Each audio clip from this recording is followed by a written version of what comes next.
Hello everyone, welcome to UPSC Wise and I'm your host Deepak Sharma. Let me ask you a question. What if tomorrow the government of India announced it had taken a 10% stake in Reliance Industries or Tata Motors? Imagine the headlines, the debates in Parliament, the sheer shockwave through our economy.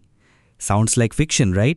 Well, for the United States, something very similar just became a reality. Today we'll talk about a policy move that has shaken the foundations of American capitalism, the Trump administration's acquisition of a 10% stake in Intel, one of Silicon Valley's founding giants. The core question we'll explore is one you might face in the exam. Is this a masterstroke of strategic industrial policy or a dangerous slide into state-controlled capitalism? Let's break it down. First, let's get the facts straight. The announcement came directly from Donald Trump stating that the United States of America now fully owns and controls 10% of Intel. He claimed the government paid nothing for these shares, which are now valued at approximately $11 billion. So how did this free acquisition happen? It was a clever piece of financial engineering. The government converted $8.9 billion in previously awarded grants from the CHIPS and Science Act, money Intel was already slated to receive, into equity. Another $2.2 billion came from a Defense Department program. In total, an $11.1 billion government support package became a 10% ownership stake. Now here are the crucial terms for governance. Despite this massive stake, the government holds non-voting shares. This means no seat on the board of directors and no direct say in the day-to-day running of the company. However, they have agreed to vote with the board on most shareholder matters, creating an alignment of interests. The government also received a 5-year warrant for another 5% of Intel stock, which can be excised if Intel sells off a majority of its foundry business. This deal came at a critical time for Intel.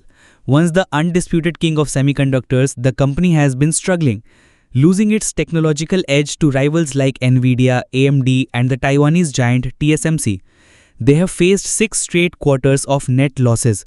This deal was seen by the market as both a bailout and an infusion of confidence capital to help them get back on their feet.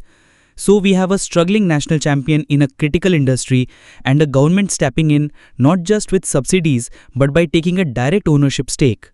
This, my friends, is the textbook definition of industrial policy. The term industrial policy is central to this debate. It refers to a government's proactive effort to support and grow specific strategic industries. Let's analyze the arguments, starting with the proponents. First, the national security imperative.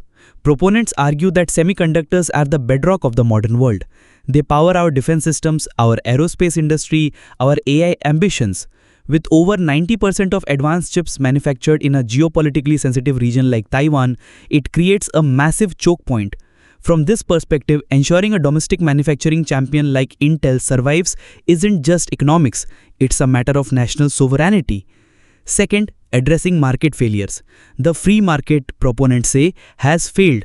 It allowed American manufacturing to be hollowed out while state-backed foreign companies like Samsung from South Korea and TSMC from Taiwan, who aren't solely driven by quarterly profits, ate our lunch.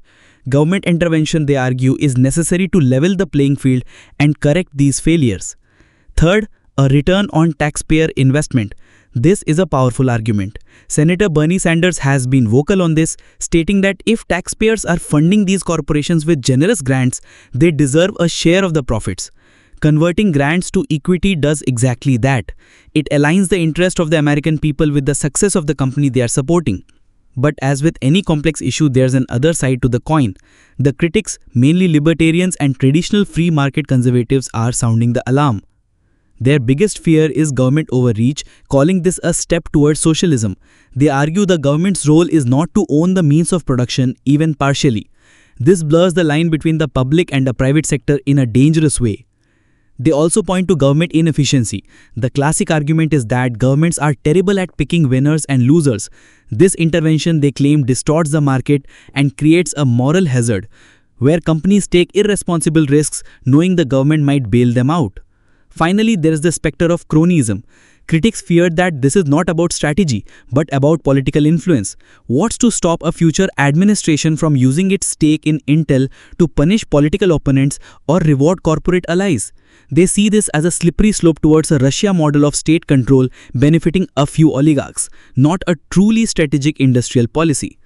This is the central tension, a classic dilemma between market principles and national imperatives.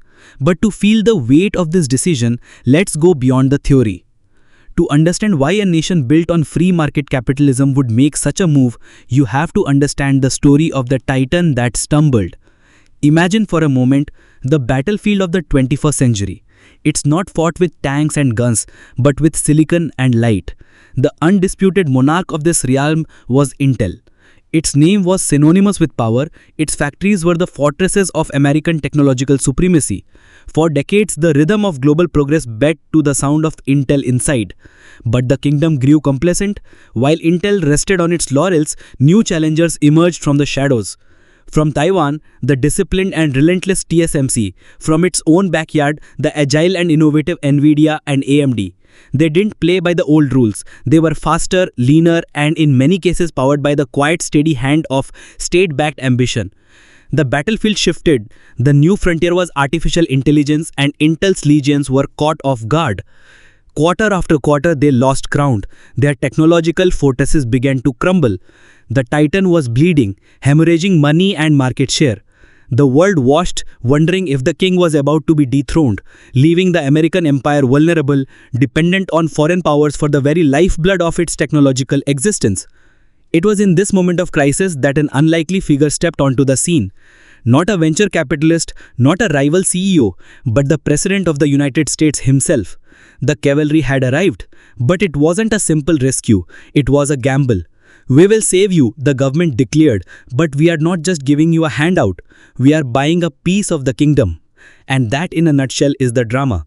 This wasn't just a financial transaction. It was a statement, a declaration that when it comes to certain strategic assets, the nation's interests might just trump free market orthodoxy.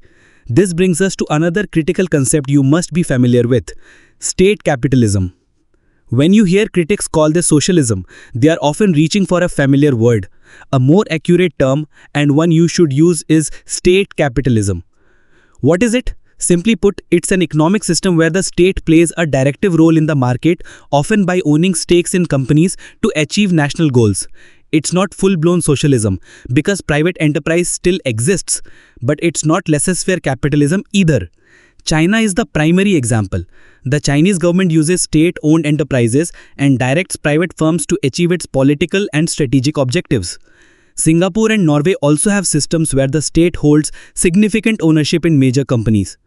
The Trump administration's move with Intel, along with other actions like demanding a commission from Nvidia on its China chip sales or the Pentagon becoming a major shareholder in a rare earth minerals company, signals a clear embrace of this model. It represents a significant departure from the traditional Republican free market ideology and blurs the lines between public and private sector in an unprecedented way for modern America. So what are the long-term implications? For the global economy, this sets a massive precedent. The US is now using the same tools of state capitalism that it often criticizes in countries like China. This raises questions about hypocrisy, but also signals a new era of geopolitical competition fought through industrial policy. Now let's bring this home. What does this mean for India? We have our own ambitious industrial policies like the production-linked incentive schemes and the broader vision of Atmanirbhar Bharat. We are also trying to build our own semiconductor ecosystem. The Intel deal offers a powerful lesson. Is simply offering subsidies enough? Or should the government, when it invests significant public funds into a private company, consider taking an equity stake to ensure taxpayers get a return on their investment and to secure national interests more directly? This is a live policy debate. The Intel model, converting grants into non-voting equity, could be a potential pathway for India to balance support for private industry with the strategic goals of the nation and the financial interests of its citizens. It's a middle path between the complete handout and a full-scale nationalization.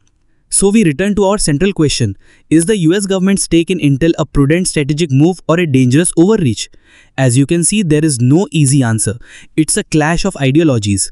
This Intel deal is more than just a business story. It's a signpost pointing towards a new, more competitive, and far more complex global economic landscape. Study it, debate it, and learn from it.